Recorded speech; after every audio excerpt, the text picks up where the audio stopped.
Hey there folks, Tim Slade here, and welcome back to the ATD Ask a Trainer video series. In today's episode, my special guest Brandon, Carson, and I are answering your questions about leading learning teams.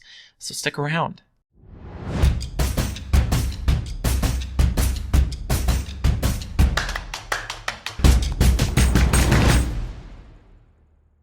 In the world of instructional design, e-learning, and learning and development in general, there's always so much to talk about when it comes to designing and delivering effective training and learning experiences. But one area that doesn't get the attention I think it deserves are the leadership functions of L&D.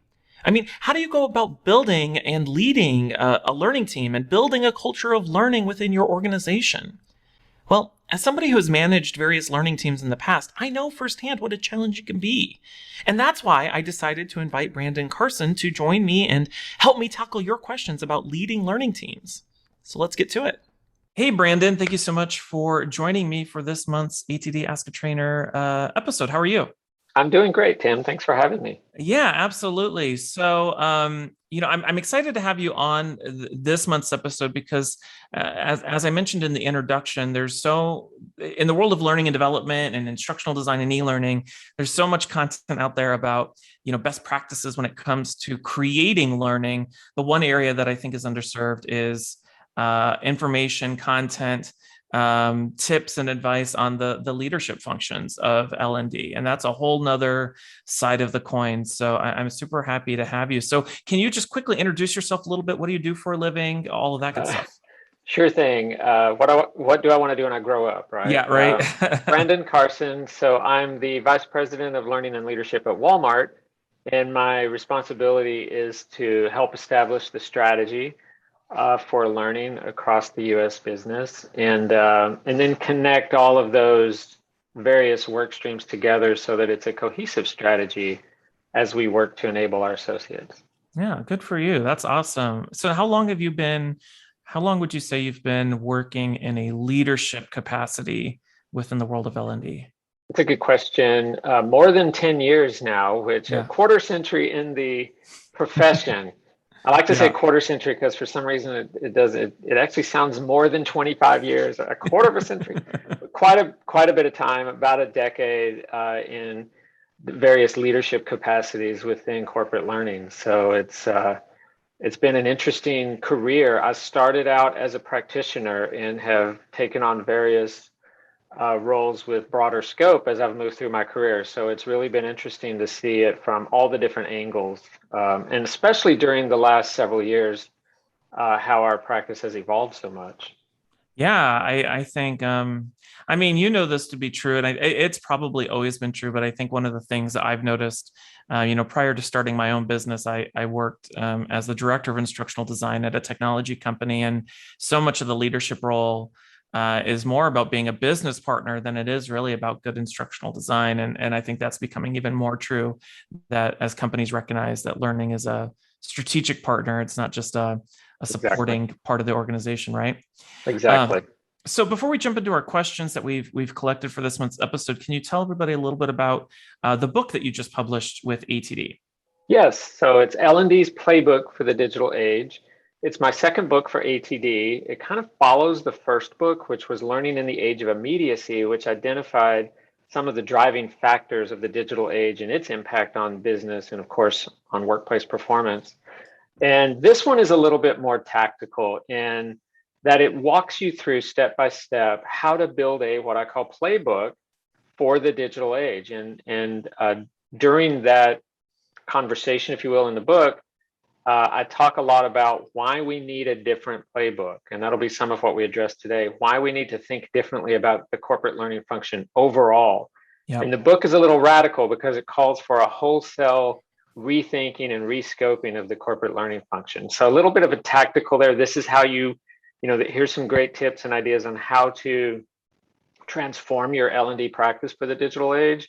Mm-hmm. But also gives you food for thought on some of the conversations you can have with your stakeholders and your senior leaders about, wait a minute, we need to rethink here some of what we're doing. Yeah, I love that. Especially given, I was just talking to Megan Torrance the other day on a separate topic, and we were talking about how, with the pandemic, how much we've relied not just in learning but in our everyday lives on technology in the digital age. And in a weird way, we're really fortunate that the pandemic happened during this time in our life. I mean, you think of 15 years ago, 20 years Yeah. ago, before we had all these tools for remote work and collaboration, it would have been a different story. But it's the pandemic specifically has forced us to focus more on how digital affects the way we design, deliver learning. Yeah, you're So I love exactly that. right. Last June, Satya Nadella said it at Microsoft Build. He said we had to go through about 2 years of digital transformation in 2 weeks. Yeah, So, right. and most of us, back in February of 2020, most CEOs would not have even thought they would be having an almost all distributed work team. And then a Yeah. month later, most of them were trying to plan that out. Oh, yeah, I know.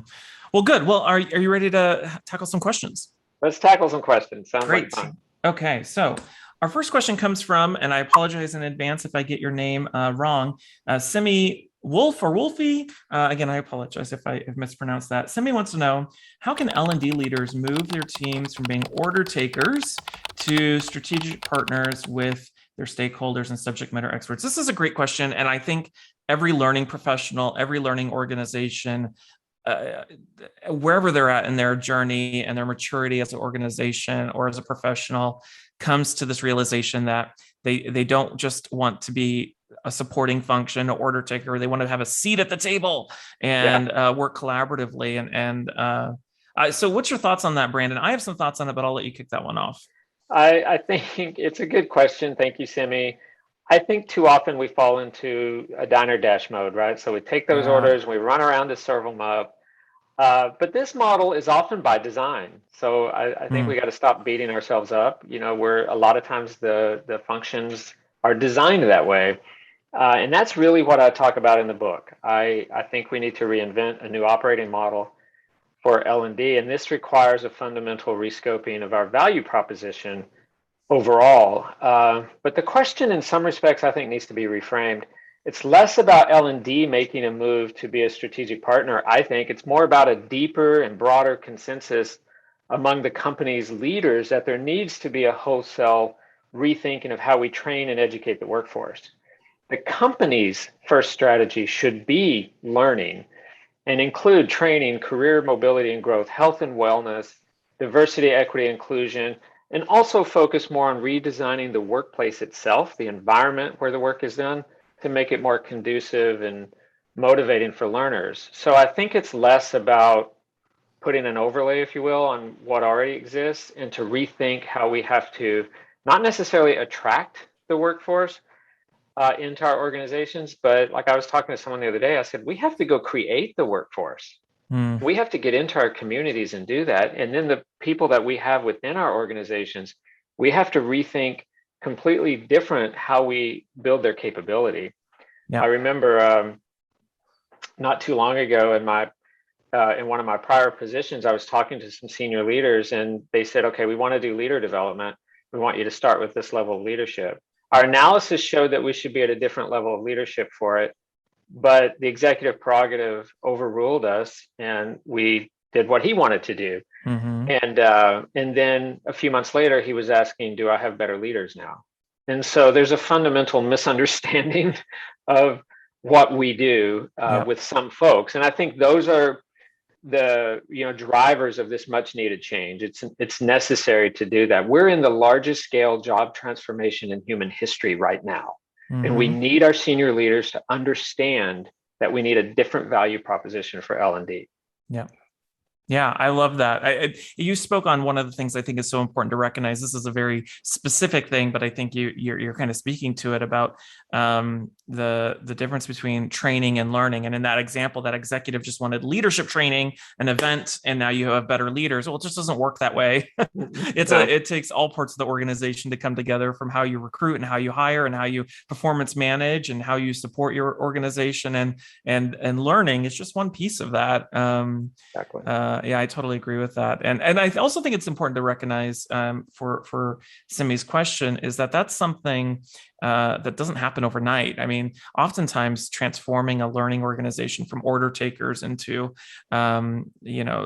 this different version of learning, that's a year, that takes years. It's not something that happens overnight for Yeah, I sure. think also you're right. It takes courage and Yeah. persistence too, because sometimes there's silos or there's blockers, and you just have to navigate that and work beyond that. We've been having this conversation for ever since I've been in this Oh career. yeah.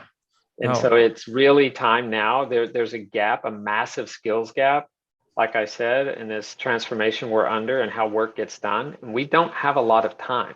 hmm Yep. Yep.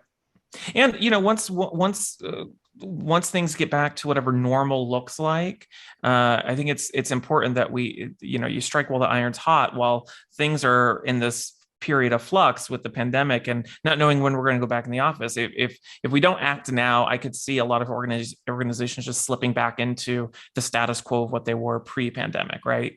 And so the moment We're, is this opportunity. I think it's a good point. I think what's bubbling underneath, and I don't know if enough of us have really thought deeply about this, what's bubbling underneath is a revolt from the workforce in their expectations of work and You're what they totally want right. from work. And I think Yep. the pandemic has been a catalyst for people to reframe and reshape and rethink what they want out of work. And some hmm people refer to this as the great resignation.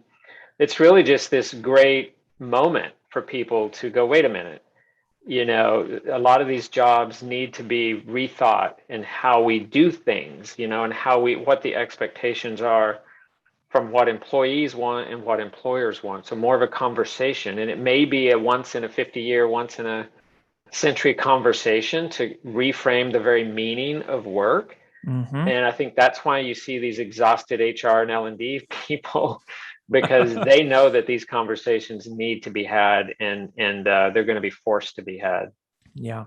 Yeah, I totally agree with that. Well, great. Awesome. I hope that helps answer that question, Simi. Great. Great. So our next question comes from, and again, I apologize if I get your name wrong, Hiriono Tajono. I had to Google that one, and that was the Good pronunciation that job. came out. But feel free to correct me, Hiriono. How do you transform your company's learning culture from treating learning as an event to an ongoing process? And I think this touches back on what I was saying earlier about the difference between training and learning. I've always believed, and the thing I always try to instill in people is, the words, the phrases and the words training and learning oftentimes get conflated. And I think Mm. of course, they're two very different things. Training is a thing that happens. Learning is a process that people go through and that we're always going through. Right. So what are your thoughts on that, Brandon? I think in some ways the question, and thank you for the person that wrote it because it is a good question. I think it answers itself in some ways. Yeah. So if you don't really have a learning culture if all you have are training events. And you Mm, probably have more of a transactional view of training and the value it brings. And now I don't want that to come off as trite though, because today still most learning in a corporate setting is done in a classroom. The yep. majority of that still occurs that way, and there's significant value to that. So we shouldn't, just walk right over that. There's value to people coming together into a classroom, and sometimes we just need those humans to get in a room, and we need to train them on something. There's Sure. absolutely nothing wrong with that, but don't let our practice fall into constantly apologizing for that, because some of these components just work.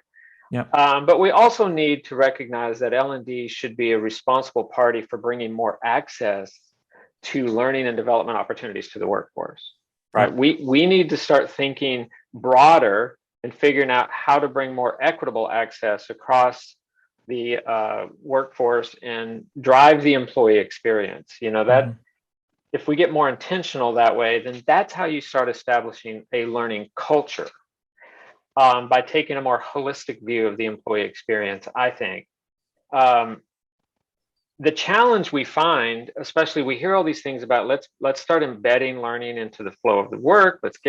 What we need to do is understand the barriers, the systemic and physical barriers that are the systems based and the physical barriers that are already there, And we need to start talking about how we change those at the kind of the root cause level. Like, why were these things designed the way they were designed? They don't motivate someone to continuously learn. So Yep. we've got to have those conversations about reconstruction in a lot of ways. We're jolting out of that kind of manufacturing mindset where John Hagel talked about how we built work around scalable efficiency. So all the work environments were built for multitudes of workers to do similar tasks in the most efficient manner possible. And Mm-hmm. that age has changed, and a lot of work environments have not caught up with that. And so I think we have to take a broader view. If you really want to look at making a learning culture, you have to have that systems thinking and that systems view of how the work gets done. And I think Mm-hmm. that's critical. Otherwise, you're just caught up in that transactional nature where you create some kind of training in a classroom or some kind of e-learning module and you just throw it out there. Yeah. Well, and I think that totally relates to the previous question of, when you are an order taker within your organization and it's a transactional relationship with your stakeholders and subject matter experts, then or your business partners, then the training you create becomes transactional and you're just creating, Yeah. training for the sake of training or courses for the sake of courses. And I think a lot of people are hopefully realizing that, Well, training is a convenient excuse for a yeah. solution, but that's not clearly the case. It's more nuanced than that. Yeah. And I would ask, you're right, completely right. And I would, we've all done that compromise where I've literally had teams create multiple days of classroom training, but the execution of it was corrupted because a leader Oh didn't yeah, want the 4 days, wanted the 2 days. We've all been down that road. yeah. And, are we empowered to really drive what we need from it? And how many of us in this practice have stood in the middle of the work environment lately and we've looked around and seen what barriers are there that impact worker performance that we don't even have affordance for in our training? And so I think some of Mm-hmm. it's on us. It's our responsibility to drive into the areas that we need to get into and have those conversations, but because we need to educate the business and the stakeholders on what really does affect or impact worker capability. And that's where we need a more multidisciplinary approach. We need teams that understand all of those things, how that, like you said earlier, there are so many dynamics in what we do to change someone's behavior. And this one size fits all e-learning that we just throw out there, we're spending billions of dollars a year in creating Yeah. training that's potentially not having the impact it could have. Mm-hmm. And so when are we going to flip the switch, and when are we going to have those conversations that we need to have to build those learning cultures? I think that's really our responsibility to drive that in the business. Oh, I think so. Yeah, the onus is definitely on us to recognize that uh, we have to be asking the hard questions of ourselves. Are we really understanding our learner and getting into the nitty gritty of understanding what their day to day looks like and those barriers? That takes way more work and effort than just building a course. And then having the courage to really challenge our business partners on the solutions oftentimes being way more than just training and having to face the pushback that oftentimes comes from that. Yeah. Yeah, you're right. The onus is definitely on us. Yeah, exactly. Because in many ways, otherwise, we're just enablers of the status Right. quo. Exactly. And too often we're just an activity that ticks a box, Mhm. and it's then there's we've all probably got really good examples of when we've made that compromise, or like I talked about earlier with that leadership development. Sometimes we're not able to fight that fight. But I Sure. think by establishing ourselves as more of experts, not just in training, but experts in how the work actually gets done as well, and how the Yeah. work should get done, and then being able to have those conversations, hopefully in front of these decisions that get made on what makes up the systems that the digital systems that our workers work with, and the physical environment in which they do their work. Absolutely. Good. All right. Hopefully that answers that question. Hopefully that answers the question. I know. Yeah. We're talking a lot of this stuff. The hard part is when you're talking about leading and talking about learning teams. I mean, it is at the 30,000 foot level, but it's important stuff. So good. All right. So our next question comes from Kara North, and Kara wants to know, what tips do you have for supporting an L&D team that is new to the business? And I think what Kara is talking about here is learning teams that are in her question, she asked about learning teams that are newly created. They're just getting new to the business and the business acumen.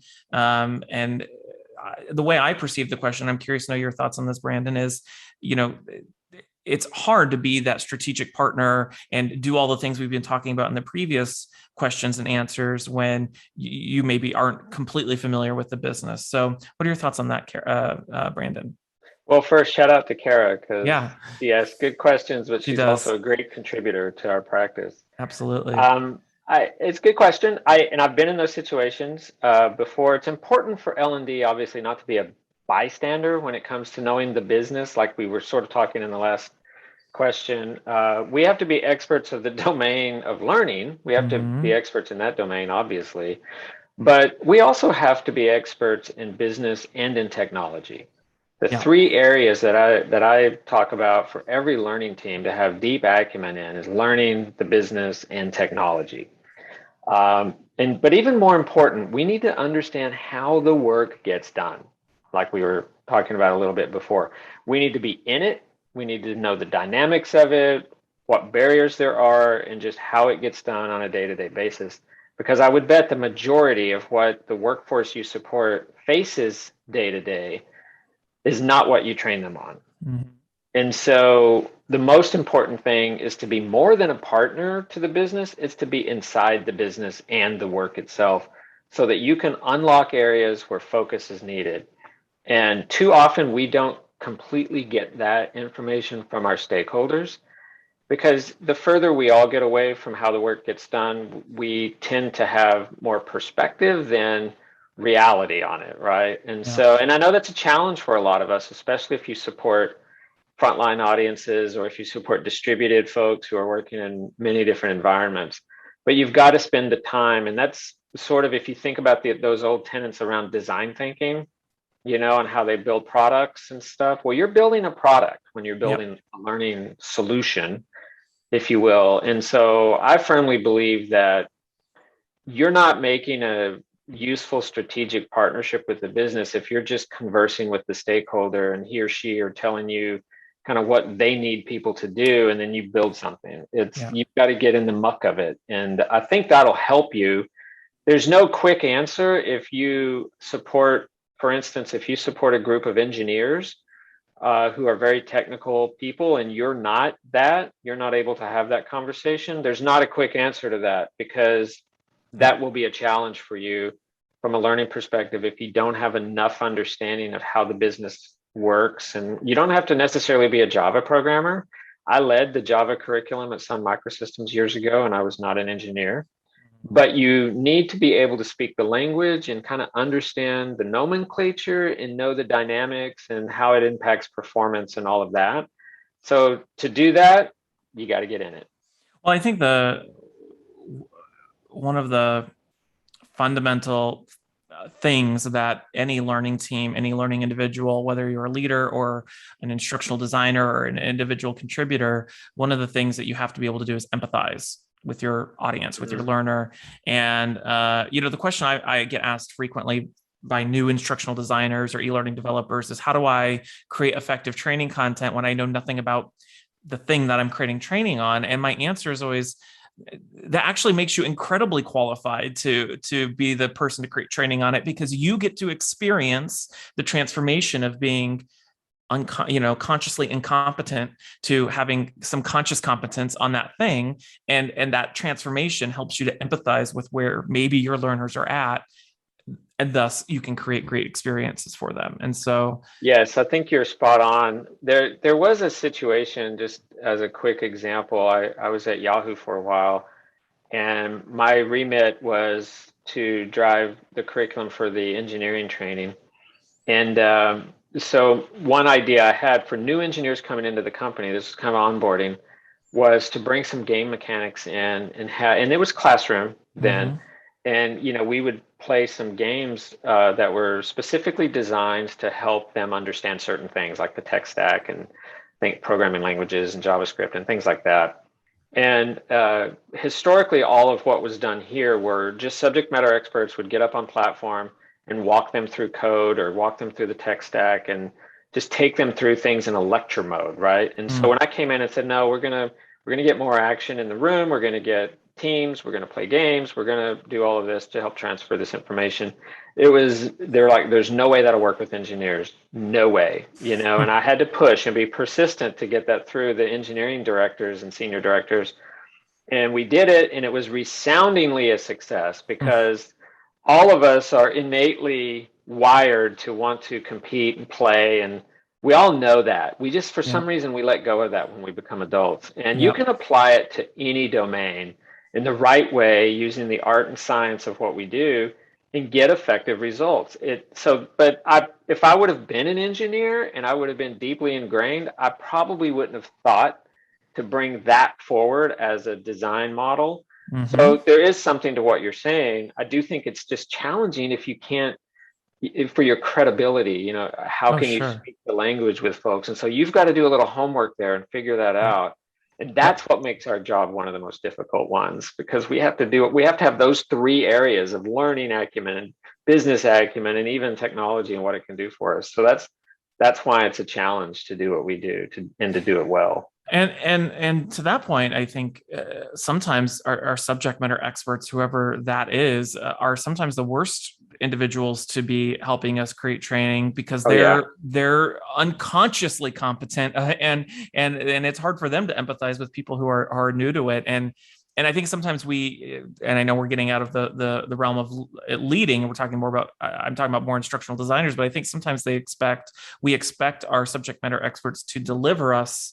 When we say get the content, we expect this beautiful PowerPoint deck with everything we would need to know. And that's just never the case. Exactly. It requires us to get our hands dirty, right? Yeah. You just have to imagine yourself. And I had this situation where, I was meeting with, one of those Ray Kurzweil types, if you will, because imagine sitting with Ray Kurzweil as a subject matter expert and trying to extract some information from him. I've had some of those folks where they're like way over your head, technically speaking, right? And so that's where our craft really comes alive, in that we're taking that really complex information and we're dissecting it to put it into a situation where people can learn something. And that's the both art and science of what we do. And now we're expected to do it faster than ever. In my quarter century doing this, we have to turn things around on a dime and drive impact with it. And so it's very challenging. Yeah. Well, I think you hit the nail on the head that it's not about just knowing the business. It's about getting into business, right? Yeah. Yeah. All right, good. All right, I think we'll leave it there. Well, Brandon, thank you so much for joining us. And those were some fantastic answers to those awesome questions. Yeah, they were awesome questions. So that's good stuff. Yeah. So if people want to connect with you online, where can they find you? I'm pretty active on LinkedIn. That's where I like to have a lot of conversation. I do want to give a shout out for L&D Cares, which is a foundation that I founded last year to work with people in our practice and to help them through first of all, was to help them through the crisis of the pandemic, folks who were getting displaced because of the pandemic. But now we've evolved the organization to just really help people thrive and flourish in this practice. And everything's free. We do coaching cohorts, and we also do career growth summits. So please check out ldcares.org and come and be a part of a great community of L&D practitioners. Awesome. Well, we'll put links to that and your book and your LinkedIn down in the description. So thank you again, Brandon. Thanks. All right, Tim. Thank you. All right, I think that's all we have time for today. Of course, I want to thank Brandon for joining me to help me tackle those awesome questions. And as always, a big thank you to everyone who submitted a question for this month's episode. If you're watching this on YouTube and you want to get alerted the next time we publish an episode of ATD Ask a Trainer, make sure to click that subscribe button below. And of course, make sure to check out the ATD Ask a Trainer advice column by clicking on the link in the description. My name is Tim Slade, and until next time, I'll see you around. Bye.